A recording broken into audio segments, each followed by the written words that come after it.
A Declaração de Cambridge. Introdução. As igrejas evangélicas de hoje estão cada vez mais dominadas pelo espírito deste século em vez de pelo espírito de Cristo. Como evangélicos, nós nos convocamos a nos arrepender desse pecado e a recuperar a fé cristã histórica. No decurso da história, as palavras mudam. Na época atual, isso aconteceu com a palavra evangélico. No passado, ela serviu como elo de união entre cristãos de uma diversidade ampla de tradições eclesiásticas. O evangelicalismo histórico era confessional. Acolhia as verdades essenciais do cristianismo conforme definidas pelos grandes concílios ecumênicos da Igreja. Além disso, os evangélicos também compartilhavam uma herança comum nos solas da Reforma Protestante do século XVI. Hoje, a luz da Reforma já foi sensivelmente obscurecida. A consequência foi a palavra evangélico se tornar tão abrangente a ponto de perder o sentido. Enfrentamos o perigo de perder a unidade que levou séculos para ser alcançada. Por causa dessa crise e por causa do nosso amor a Cristo, seu Evangelho e sua Igreja, nós procuramos afirmar novamente nosso compromisso com as verdades centrais da Reforma e do evangelicalismo histórico. Nós afirmamos essas verdades e não pelo seu papel em nossas tradições, mas porque cremos que são centrais para a Bíblia. Sola Scriptura. A erosão da autoridade. Só a Escritura é a regra inerrante da vida da Igreja, mas a Igreja evangélica atual fez separação entre a Escritura e sua função oficial. Na prática, a Igreja é guiada, por vezes demais, pela cultura. Técnicas terapêuticas, estratégias de marketing, e o ritmo do mundo de entretenimento muitas vezes tem mais voz naquilo que a Igreja quer, em como funciona, e no que oferece, do que a palavra de Deus. Os pastores negligenciam a supervisão do culto, que lhes compete, inclusive o conteúdo doutrinário da música. À medida que a autoridade bíblica foi abandonada na prática, que suas verdades se enfraqueceram na consciência cristã, e que suas doutrinas perderam sua proeminência, a Igreja foi cada vez mais esvaziada de sua integridade, autoridade moral e discernimento. Em lugar de adaptar a fé cristã para satisfazer as necessidades sentidas dos consumidores, devemos proclamar a lei como medida única da justiça verdadeira, e o Evangelho como a única proclamação da verdade salvadora. A verdade bíblica é indispensável para a compreensão, o desvelo e a disciplina da Igreja. A Escritura deve nos levar além de nossas necessidades percebidas para nossas necessidades reais, e libertar-nos do hábito de nos enxergar por meio das imagens sedutoras, clichês, promessas e prioridades da cultura massificada. É só à luz da verdade de Deus que nós nos entendemos corretamente e abrimos os olhos para a provisão de Deus para a nossa sociedade. A Bíblia, portanto, precisa ser ensinada e pregada na Igreja. Os sermões precisam ser exposições da Bíblia e de seus ensinos, não a expressão de opinião ou de ideias da época.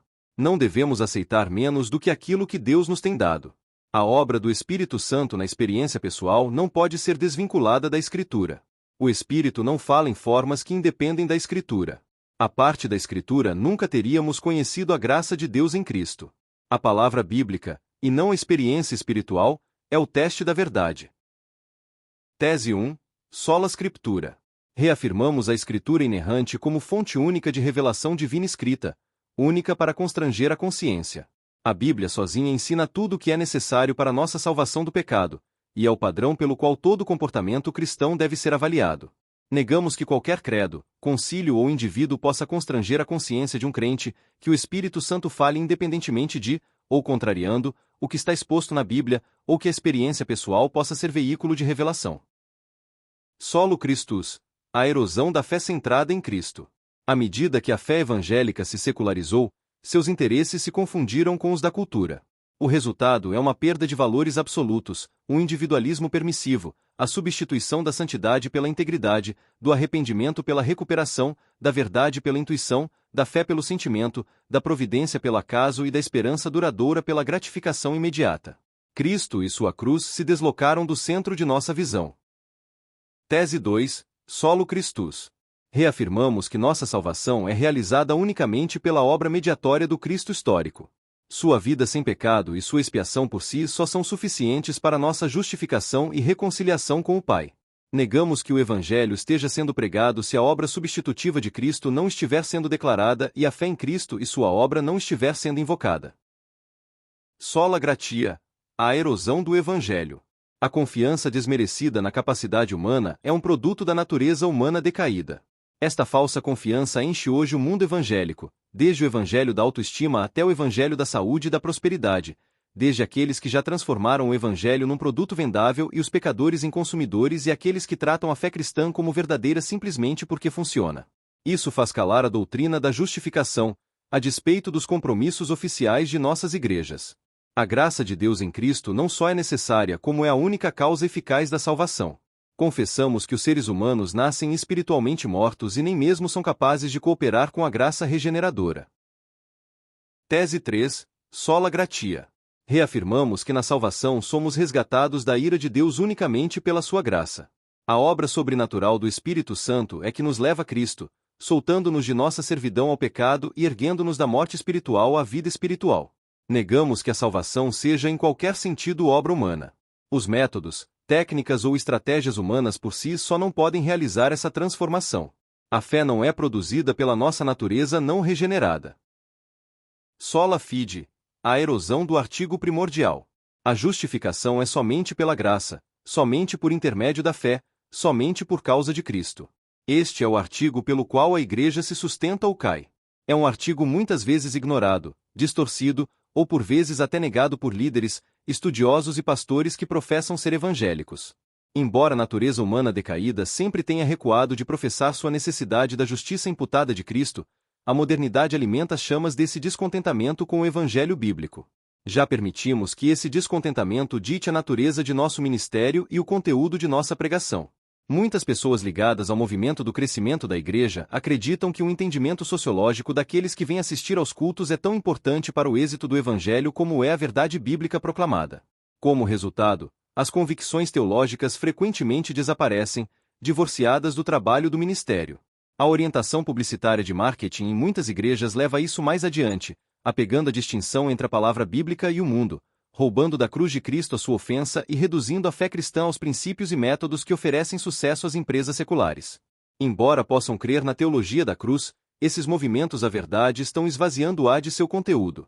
Não existe evangelho a não ser o da substituição de Cristo em nosso lugar, pela qual Deus lhe imputou o nosso pecado e nos imputou a sua justiça. Por ele ter levado sobre si a punição de nossa culpa, nós agora andamos na sua graça como aqueles que são para sempre perdoados, aceitos e adotados como filhos de Deus.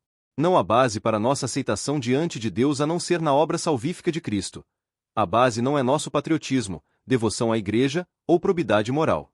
O Evangelho declara o que Deus fez por nós em Cristo. Não é sobre o que nós podemos fazer para alcançar Deus. Tese 4. Sola fide. Reafirmamos que a justificação é somente pela graça, somente por intermédio da fé, somente por causa de Cristo. Na justificação, a retidão de Cristo nos é imputada como o único meio possível de satisfazer a perfeita justiça de Deus.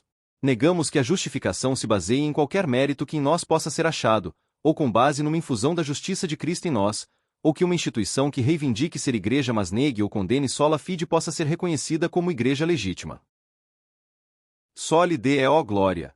A erosão do culto centrado em Deus. Onde quer que, na igreja, se tenha perdido a autoridade da Bíblia, onde Cristo tenha sido colocado de lado, o Evangelho tenha sido distorcido ou a fé pervertida, sempre foi por uma mesma razão. Nossos interesses substituíram os de Deus e nós estamos fazendo o trabalho dele a nosso modo. A perda da centralidade de Deus na vida da igreja de hoje é comum e lamentável. É essa perda que nos permite transformar o culto em entretenimento, a pregação do Evangelho em marketing, o crer em técnica, o ser bom em sentir-nos bem e a fidelidade em ser bem-sucedido. Como resultado, Deus, Cristo e a Bíblia vêm significando muito pouco para nós e têm um peso irrelevante sobre nós. Deus não existe para satisfazer as ambições humanas, os desejos, os apetites de consumo, ou nossos interesses espirituais particulares. Precisamos nos focalizar em Deus em nossa adoração, e não em satisfazer nossas próprias necessidades. Deus é soberano no culto, não nós. Nossa preocupação precisa estar no reino de Deus, não em nossos próprios impérios, popularidade ou êxito. Tese 5. Soli Deo glória. Reafirmamos que, como a salvação é de Deus e realizada por Deus, ela é para a glória de Deus e devemos glorificá-lo sempre. Devemos viver nossa vida inteira perante a face de Deus, sob a autoridade de Deus, e para sua glória somente. Negamos que possamos apropriadamente glorificar a Deus se nosso culto for confundido com entretenimento, se negligenciarmos ou a lei ou o evangelho em nossa pregação, ou se permitirmos que o afeiçoamento próprio, a autoestima e a autorrealização se tornem opções alternativas ao evangelho. Um chamado ao arrependimento e à reforma. A fidelidade da Igreja Evangélica no passado contrasta fortemente com sua infidelidade no presente. No princípio deste mesmo século, as igrejas evangélicas sustentavam um empreendimento missionário admirável e edificaram muitas instituições religiosas para servir a causa da verdade bíblica e do reino de Cristo. Foi uma época em que o comportamento e as expectativas cristãs diferiam sensivelmente daquelas encontradas na cultura. Hoje raramente diferem. O mundo evangélico de hoje está perdendo sua fidelidade bíblica, sua bússola moral e seu zelo missionário. Arrependamo-nos de nosso mundanismo. Fomos influenciados pelos evangelhos de nossa cultura secular, que não são evangelhos. Enfraquecemos a igreja pela nossa própria falta de arrependimento sério, tornamo-nos cegos aos pecados em nós mesmos que vemos tão claramente em outras pessoas, e é indesculpável nosso erro de não falar às pessoas adequadamente sobre a obra salvadora de Deus em Jesus Cristo. Também apelamos sinceramente a outros evangélicos professos que se tenham desviado da palavra de Deus nos assuntos discutidos nesta declaração. Incluímos aqueles que declaram haver esperança de vida eterna sem fé explícita em Jesus Cristo, os que asseveram que quem rejeita Cristo nesta vida será aniquilado em lugar de suportar o juízo justo de Deus pelo sofrimento eterno, e os que dizem que os evangélicos e os católicos romanos são um em Jesus Cristo, mesmo quando a doutrina bíblica da justificação não é crida. A Aliança de Evangélicos Confessionais pede que todos os crentes deem em consideração a implementação desta declaração no culto, ministério, política, vida e evangelismo da Igreja. Em nome de Cristo. Amém. Aliança de Evangélicos Confessionais. Cambridge, Massachusetts. 20 de abril de 1996.